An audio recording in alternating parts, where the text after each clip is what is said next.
Monsieur le Président, RN. chers collègues, ce qui nous marque en premier lieu dans ces orientations budgétaires, c'est le niveau d'autosatisfaction qu'on y trouve. Vous vantez une action humaniste, juste, ambitieuse, durable et solidaire, et un engagement sans précédent face à la crise. À vous lire, on pourrait presque croire que cette région est en bonne situation financière. Illusion très vite dissipée, quand nous voyons une trajectoire financière particulièrement inquiétante pour l'avenir. Ainsi, de votre propre aveu, sur les 2 seules années 2020 et 2021, notre région s'est autant endettée qu'auparavant en 6 ans. Nos ratios financiers se sont donc complètement dégradés en 2020, à l'image de notre taux d'épargne qui s'est contracté de près de 5 points. Ajoutons à cela des emprunts records de 456 millions en 2020 et de 411 millions cette année, soit le triple de l'emprunt contracté en 2019. Évidemment, vous nous dites que ce mauvais résultat s'explique par le plan de relance de la région. La crise sanitaire sert donc d'excuse idéale. Mais l'explosion de notre dette ne date certainement pas de la crise. Rappelons que durant le mandat précédent, votre majorité avait déjà fait augmenter notre dette de plus de 550 millions d'euros entre 2015 et 2019, sans que la crise en soit responsable. Et même si la croissance économique semble repartir actuellement, notre endettement va continuer à s'aggraver avec, selon les prévisions, 2 786 millions en 2022. Pire encore, cette hausse devrait se poursuivre jusqu'en 2025 pour se rapprocher des 3 milliards d'euros. Les socialistes au pouvoir, c'est l'endettement massif et permanent, même en période de croissance. N'oublions jamais que la dette d'aujourd'hui, ce sont les impôts de demain pour nos enfants et nos petits-enfants. Pourtant, entre l'activité économique qui devrait retrouver son niveau d'avant-crise fin 2021 et la perspective de croissance forte pour 2022, vous bénéficiez d'un contexte favorable et vous n'avez donc plus de raison d'endetter notre région. En effet, pour l'année 2022, on devrait observer une hausse globale des recettes régionales par rapport à 2021 et qui devrait théoriquement se poursuivre jusqu'en 2023. Également, les projections faites jusqu'en 2027 montrent un réel dynamisme de la fraction de TVA perçue par la région, dont le montant est prévu à la hausse chaque année. Par ailleurs, vous avez beau jeu de dénoncer une baisse des dotations de l'État et les nouvelles lois budgétaires, alors que votre majorité a largement soutenu et fait élire le gouvernement en place.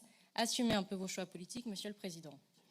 La hausse des recettes est avant tout le résultat d'une hausse du produit de la fiscalité liée au transport. Elle se fait donc malheureusement sur le dos des automobilistes qui sont toujours pris pour des vaches à lait. Nous pensons notamment à la scandaleuse TICPE Grenelle, votée chaque année à son taux maximal par votre majorité régionale. On note aussi avec attention votre remarque sur la perte fiscale de l'ordre de 13 à 15 millions d'euros en 2021, liée aux exonérations fiscales sur les véhicules dits propres. Et le poids des véhicules propres devrait continuer à progresser, surtout avec les lois nationales favorisant leur développement, diminuant ainsi de fait nos recettes fiscales. Vous voilà donc victime de vos propres délires néo-terriens contre les automobilistes et de leurs voitures soi-disant polluantes. Afin de ne pas fragiliser les recettes régionales sur les cartes grises, vous envisagez donc de revoir cette exonération fiscale.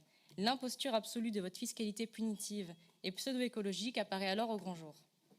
La raison principale de nos difficultés financières, ce n'est pas réellement un manque de recettes régionales, c'est également votre incapacité totale à faire des économies et à maîtriser nos dépenses de fonctionnement, et ce depuis des années.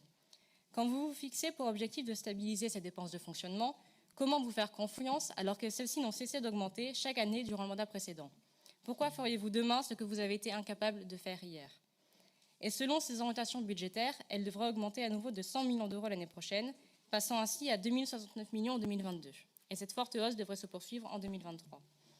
Vu que vous reconnaissez vous-même en commission que les dépenses de personnel et de gestion courante vont continuer à augmenter et que vous n'avez presque aucune marge de manœuvre sur nos recettes, vos promesses de redressement budgétaire n'ont strictement aucune crédibilité et relèvent du vœu pieux. Et le pire, c'est que cette hausse à venir des dépenses de fonctionnement va s'accompagner d'une baisse significative des dépenses d'investissement qui vont retrouver leur niveau d'avant-crise. Après des niveaux records d'investissement en 2020 et 2021, l'effort d'investissement qui était monté à 32% en 2021 devrait malheureusement retomber à environ 27% de 2022 et s'y maintenir pour les années suivantes. Moins d'investissement, plus de dépenses de fonctionnement, le tout financé à crédit par un emprunt record dont le montant restera sûrement supérieur à 3 milliards d'euros en 2022 et 2023. Voici le vrai bilan budgétaire de votre politique. Et vous ne proposez aucune piste pour faire des économies budgétaires. Votre programme, c'est toujours plus de dépenses, même quand nos finances ne le permettent plus. Enfin, nous sommes une fois de plus consternés par l'omniprésence de Néoterra dans ces orientations. Vous voulez encore amplifier cet élan funeste dès 2022, avec pour objectif de faire de la Nouvelle-Aquitaine la première région éco-responsable de France. Un vrai programme de dictature verte.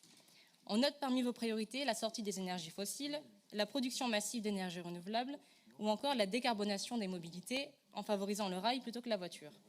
Sur ce dernier point, permettez-nous d'adresser notre soutien plein et entier aux automobilistes, stigmatisés et surtaxés par nos élites politiques, à tous ces ruraux qui ont un besoin impératif de leur voiture pour aller travailler, pour emmener leurs enfants à l'école ou pour aller faire leurs courses. N'en déplaise à votre majorité et aux écolos-bobos urbains. De plus, votre volonté affichée d'amplifier cette feuille de route, on peut craindre une explosion des dépenses liées à l'écologie alors que notre situation financière est aujourd'hui délicate. Pour notre part, nous ne céderons rien à votre logorée néo-terrienne, nous ne cautionnerons jamais l'écologie punitive. Vous l'avez compris, nous ne partageons rien les orientations budgétaires qui sont les vôtres et qui traduisent une mauvaise gestion financière de la région. Merci.